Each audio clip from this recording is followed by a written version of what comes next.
Tem sido destaque no noticiário nacional as investigações sobre o grampo telefônico que teria sido feito de forma ilegal por agentes da ABIN, a Agência Brasileira de Inteligência, no Supremo Tribunal Federal. E sempre que este meio é utilizado, até mesmo de forma legal, surge a polêmica sobre o que é ou não invasão de privacidade. E hoje este é o assunto em debate aqui no Jornal Regional. Nós vamos mostrar para você que existem muitos meios de investigar uma pessoa e também o que é permitido em tudo isso. Vamos começar agora já com o repórter Luiz Crescenzo, que está com um consultor de segurança e vai mostrar uma série de aparelhos que permitem esse monitoramento. Agora, Crescenzo, onde você está exatamente? Luciane, eu sou, na verdade, esse ponto vermelho, essa letra A que você está vendo aí no monitor desse computador. E esse é só um dos equipamentos que podem ser usados no trabalho de rastreamento, de localização de pessoas. É um pequeno GPS, é esse equipamento aqui que pode ser colocado numa bolsa, que pode ser colocado numa valise ou até dentro de um carro. Ele permite a localização e uma geração de imagem a cada 1 minuto. E esse é só um de muitos equipamentos que podem ser usados nesse trabalho aí de espionagem, nesse trabalho de detetive.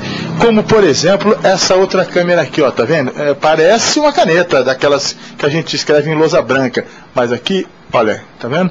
Tem uma câmerazinha e, na verdade, ela é uma câmera escondida. Vamos mostrar como ela funciona. Tá vendo? Olha ali, ó.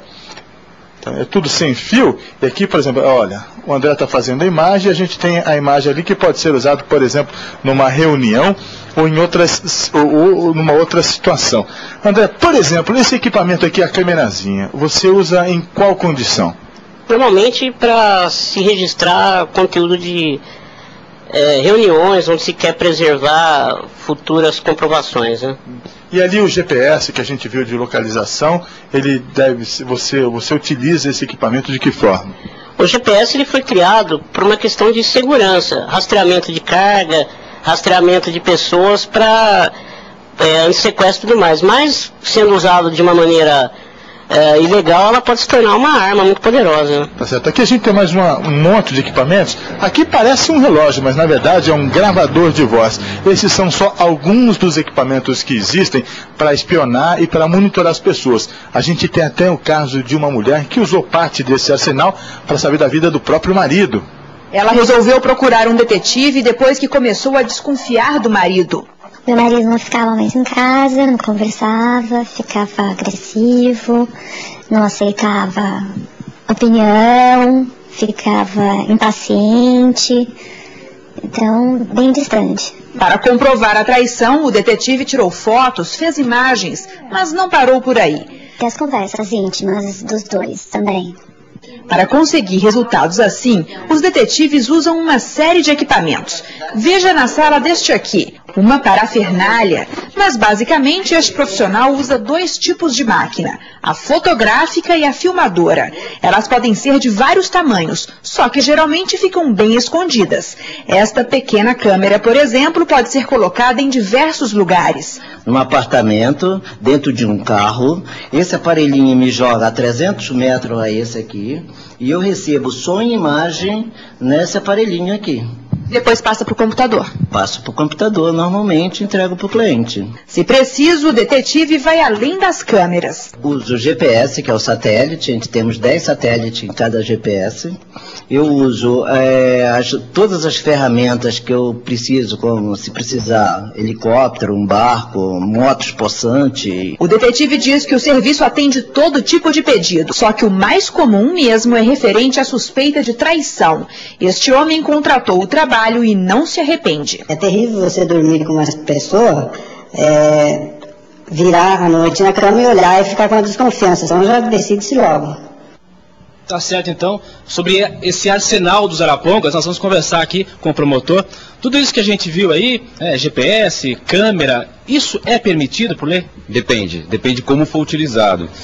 Como o próprio entrevistado ali falou, você pode utilizar em algumas situações e em outras não. Por exemplo, eu posso gravar uma conversa minha. Eu posso gravar uma conversa, posso filmar inclusive uma conversa minha com outra pessoa. Agora, eu não posso gravar uma conversa entre 2 pessoas que não estão sabendo que estão sendo alvo de gravação. Isso não. Você, então, instalar uma câmera num lugar para fazer o monitoramento dessas pessoas conversando, isso não é permitido? Não, isso é invasão de privacidade. E gravar conversa telefônica de pessoas sem que elas saibam, e desde que você não seja um interlocutor, isso, além de invasão de privacidade, é crime. Só com autorização judicial? Exatamente. Só se faz interceptação telefônica e de e-mail, por exemplo, com autorização judicial, e isso em investigação criminal. Em investigação de direito de família, isso é inconcebível. Tá certo, então, o repórter Luiz Crescenzo vai mostrar aí outras técnicas, outras armas dos detetives dos Arapongas, tá, Crescenzo? O mesmo, Paulo, aqui a gente tem vários outros equipamentos. Eu estava aqui até agora ligando para a TV para tentar mostrar para vocês como é que funciona esse outro equipamento. Esse é de grampo telefônico, é isso? Exato. Como é que funciona? Esse equipamento ele é ligado na linha telefônica e você tem um retorno aqui do áudio que foi instalado aqui no escritório. Por exemplo, a gente está ligando na TV e está chamando, né? Aí, por exemplo, você ouve com perfeição que a pessoa do outro lado... Exatamente, porque... Quem está falando? É a Dani. Oi, Dani, é o Crescenzo, tudo bem? Tudo, e você? Tudo bem também. A gente está só mostrando que de fato funciona e tem mais um monte de... Por exemplo, tem esse outro equipamento que parece uma binga, né? De acender cigarro e tal, mas na verdade é uma câmera fotográfica. E assim uma outra série de equipamentos. A gente estava vendo ali, né? E tem essa outra aqui já mais tecnológico, não é isso, André? Ok, esse é um sistema de keylogger, que é conhecido. São grampos de computadores, onde a pessoa instala fisicamente na máquina para monitorar tudo o que é feito. Tanto o texto que é escrito, as telas que são registradas, fotografadas e as páginas que são conectadas. Além da instalação física, ele pode ser instalado remotamente, sendo utilizado como um cavalo de Troia, vinculado a uma foto, a um arquivo de texto que a pessoa abre sem saber. Tá certo, André, muito obrigado pelas informações. E agora nós vamos voltar com o repórter Paulo Gonçalves. Doutor, a gente viu aí mais alguns casos, né? A mãe, por exemplo, coloca um GPS na bolsa do filho para rastrear o filho ou o marido. Isso é permitido? Do marido não, do filho sim. Do filho menor, sim. Isso não há problema. Agora, do marido, não. Agora, isso que foi falado agora na entrevista, esse aparelho para grampo, isso é absolutamente ilegal. A não ser que seja feito da própria conversa, por exemplo, como o Crescenzo fez, ele gravar a sua própria conversa com a outra pessoa, isso pode. Agora, utilizar um aparelho de grampo para captar conversa alheia e gravar, isso é crime. A mesma coisa, as comunicações via internet. Isso também não é possível. Eu posso gravar tudo que acontece no meu computador.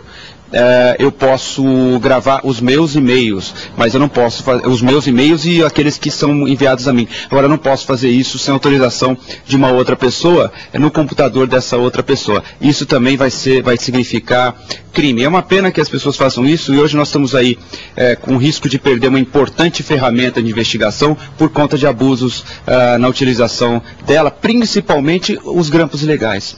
Qual é a pena para isso, rapidamente? De 2 a 4 anos de reclusão. Ok, obrigado pelas informações. Paulo Gonçalves, de Campinas. Obrigada, Marcos, também por todas as orientações dadas aí pelo promotor, que foram bem importantes. E apesar das restrições da lei, esses aparelhos de grampos e monitoramento são encontrados à venda na internet, assim como programas de computador que grampeiam até as informações disponíveis no computador utilizado por uma pessoa. Mas veja só o contrassenso. Não há proibição da venda. Você pode comprar, só que se usar de maneira errada, aí sim